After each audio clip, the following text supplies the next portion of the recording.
Hello everyone, मैं जीत कुमार स्वागत करता हूं आप सभी का श्री राज आईएएस के इस यूट्यूब प्लेटफॉर्म पर।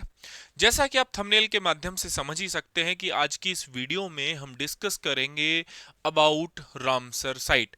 बिकॉज इंडिया की 99 जो है बेसिकली 99, अगर मैं कहूं तो रामसर साइट 99वीं जो रामसर साइट है वो घोषित हो चुकी है। और जैसा कि आप पीआईबी के इस न्यूज आर्टिकल में भी देख सकते हैं कि Shri Bhupender Yadav announce Shekha Jheel bird sanctuary as a 99th Ramsar site in UP. ठीक है, और नाउ अब रामसर साइट जो टोटल है वो कितनी हो चुकी है यूपी में, यानी कि उत्तर प्रदेश में टोटल हो चुकी हैं 12। ठीक है, तो ये जो टॉपिक है रामसर साइट का, जो ये टॉपिक है, ये again again a very important topic from the perspective of upcoming prelims in 2026 as well as आपका यूपीपीएससी में भी ये काम आएगा। और यहां से एक बहुत महत्वपूर्ण टॉपिक से, इन्वायरमेंट के एक बहुत महत्वपूर्ण टॉपिक से आप इसको कनेक्ट कर सकते हैं। That is Ramsar Ramsar convention या रामसर साइट। ठीक है, तो काफी महत्वपूर्ण जो है टॉपिक है ये है, इसलिए मैं यहां पर इसको कवर कर रहा हूं। सो बेसिकली जब भी हम रामसर साइट के बारे में जानेंगे तो हमें क्या क्या जानना चाहिए। जैसे जब हम बात करेंगे सबसे पहले इस सेखा झील बर्ड सेंचुरी के बारे में, तो इसकी क्या विशेषताएं हैं इसके बारे में जानना चाहिए। फिर रामसर साइट है क्या, रामसर साइट में जैसे मॉन्ट्रक्स रिकॉर्ड के बारे में जानना चाहिए।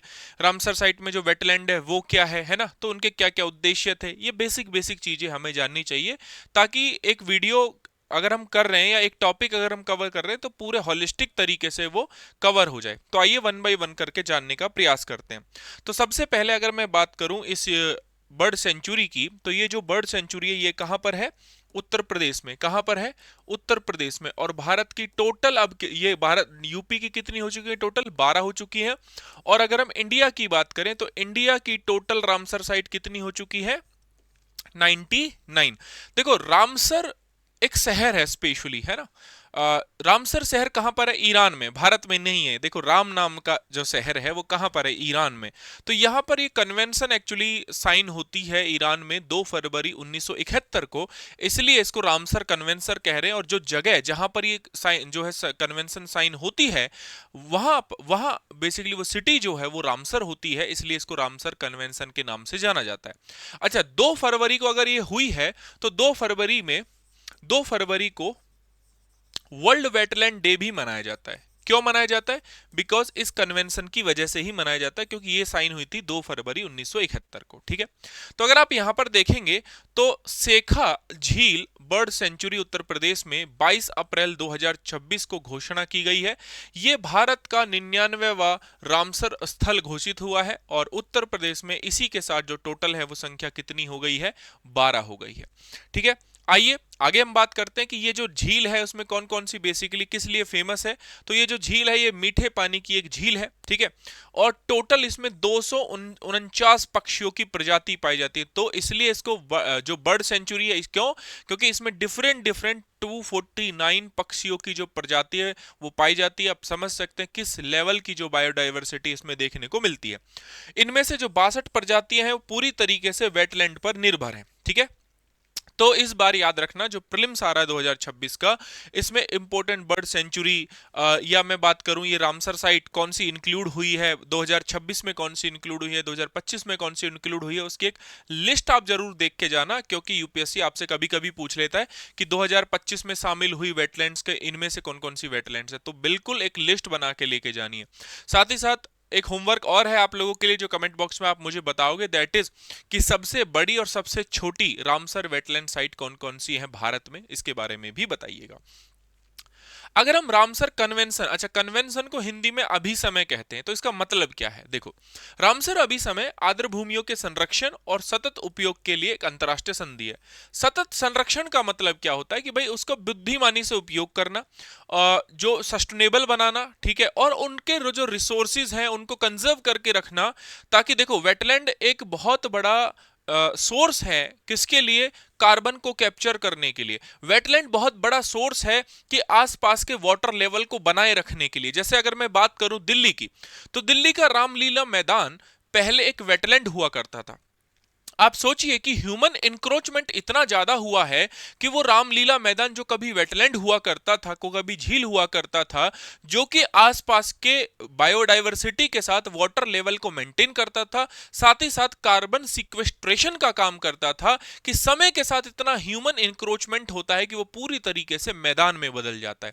तो ये केवल एक कहानी नहीं है, ऐसी और भी कहानियां जो मैं मॉन्ट्रेक्स रिकॉर्ड में आपको बताऊंगा। मॉन्ट्रेक्स रिकॉर्ड क्या होता है ये भी मैं आपको बताऊंगा, बट मैं यहां पर ये बताना चाह रहा हूं कि ह्यूमन इंक्रोचमेंट की वजह से, ह्यूमन इंटरफेरेंस की वजह से, क्लाइमेट चेंज होने की वजह से, अर्बनाइजेशन होने की वजह से, हैवी इंफ्रास्ट्रक्चर क्रिएट होने की वजह से क्या हो रहा है कि धीरे धीरे धीरे जो ये वेटलैंड है सूखती जा रही हैं, खत्म होती जा रही हैं। तो ऐसे में हमें इनको कंजर्व करना है, सतत बनाए रखना है, क्योंकि ये बहुत अच्छे सोर्स हैं किस चीज का, कि अपने वाटर लेवल इंडिकेटर को बनाए रखना, या वाटर भूजल स्तर को ये बनाए रखते हैं।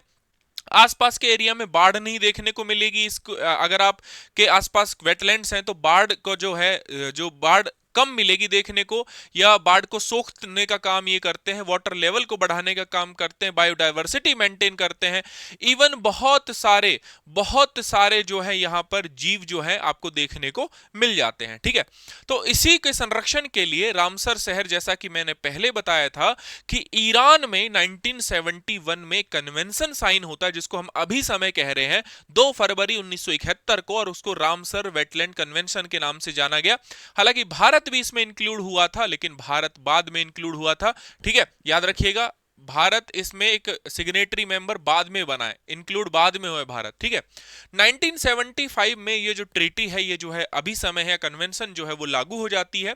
और 2 फरवरी के उपलक्ष्य में, क्योंकि ये अभी समय 2 फरवरी को होता है, 2 फरवरी 1971 को रामसर में, तो यहां पर विश्व आर्द्र भूमि दिवस भी मनाया जाता है, as I told you earlier.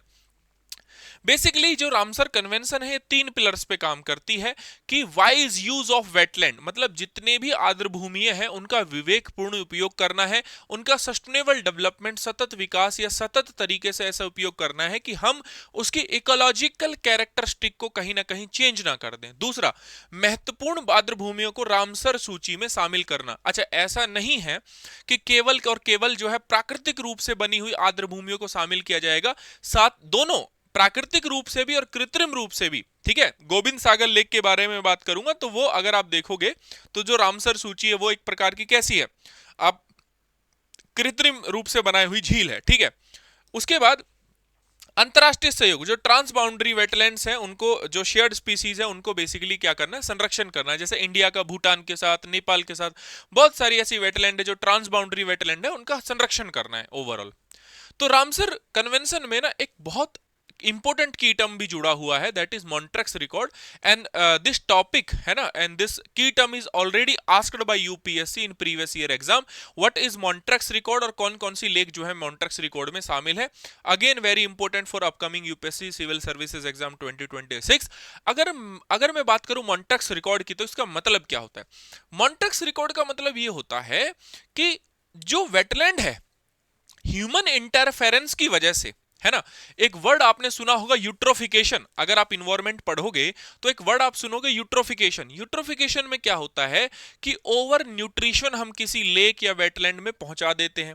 उसकी वजह से क्या होता है कि वो, जैसे अगर आपने देखेंगे तालाब और झीलें जो है हरी हो जाती हैं। हरी होने का मतलब क्या है कि पूरे तरीके से उसमें जो जैव विविधता है वो खत्म हो जाती है, उसकी जो इकोलॉजिकल कैरेक्टरिस्टिक है वो ह्यूमन इंटरफेरेंस से क्या हो जाती है, खत्म हो जाती है। तो ऐसे में मॉन्ट्रेक्स रिकॉर्ड में उनको डाला जाता है जिनकी मानव हस्तक्षेप के कारण, जिन रामसर स्थलों की पारिस्थितिकी में परिवर्तन, नकारात्मक परिवर्तन होता है, इकोलॉजिकल कैरेक्टरिस्टिक जिनकी चेंज हो जाती है, पारिस्थितिक चरित्र जिनका चेंज हो जाता है, उनको मॉन्ट्रेक्स रिकॉर्ड में रखा जाता है। उनको मॉन्ट्रेक्स रिकॉर्ड में रखा जाता है और फिर से उसको कोशिश की जाती है कि पहले की स्थिति उसमें बहाल की जाए। ठीक है, तो ये है मॉन्ट्रेक्स रिकॉर्ड। अभी पहले मॉन्ट्रेक्स रिकॉर्ड में 3 झील शामिल हुआ करती थी, या 3 रामसर साइट ऐसी थी जो शामिल हुआ करती थी। फिर एक लेक ऐसी थी, चिलिका लेक, जिसको हटा दिया गया था। चिलिका लेक को हटा दिया गया था। अभी भी मॉन्ट्रेक्स रिकॉर्ड में 2 ऐसी लेक्स हैं जिनको शामिल किया गया है और जिनकी पहले की स्थिति बहाल करने की सरकार या प्रशासन जो है कोशिश कर रहे हैं, जो कि रामसर कन्वेंशन से जुड़े हुए हैं। तो सबसे पहला है केवला देव नेशनल पार्क, आपने सुना होगा, राजस्थान में ही है। और एक है लोकटक लेक, बड़ी फेमस लेक है मणिपुर की, तो याद रखिएगा मॉन्ट्रेक्स रिकॉर्ड के बारे में ये बड़ा महत्वपूर्ण है जी, ठीक है। और टोटल 99 जो टोटल साइट्स है ना यूपी में, तमिलनाडु में, ये सब कहां कहां पर कौन कौन सी हैं, ये यहां पर मैंने एक लिस्ट प्रोवाइड की गई है रामसर साइट इन इंडिया की। हालांकि आपको अच्छे से नहीं दिखाई दे रहा होगा लेकिन इसकी पीडीएफ में आपको दिख जाएगा, आप इसको गूगल भी कर सकते हैं। Ramsar site government of India डालकर डालेंगे तो आपको प्रॉपर गवर्नमेंट पे यहां पर ये इस टाइप का इमेज दिख जाएगा कि कौन कौन सी साइट जो है शामिल हुई है, ठीक है। तो ये रहा सब कुछ, एक 99th जो आपकी रामसर कन्वेंशन में रामसर साइट शामिल हुई है, भारत की लिस्ट जो है। यूपी में टोटल 12 हो गई हैं। रामसर कन्वेंशन क्या है, उससे जुड़ा हुआ मॉन्ट्रेक्स रिकॉर्ड क्या है। इसके अलावा कोई भी अगर आपका इन्वायरमेंट के इस टॉपिक से डाउट रहता है तो मुझे बता दीजिएगा, मैं कमेंट बॉक्स में उसका रिप्लाई करूंगा। Thank you so much everyone.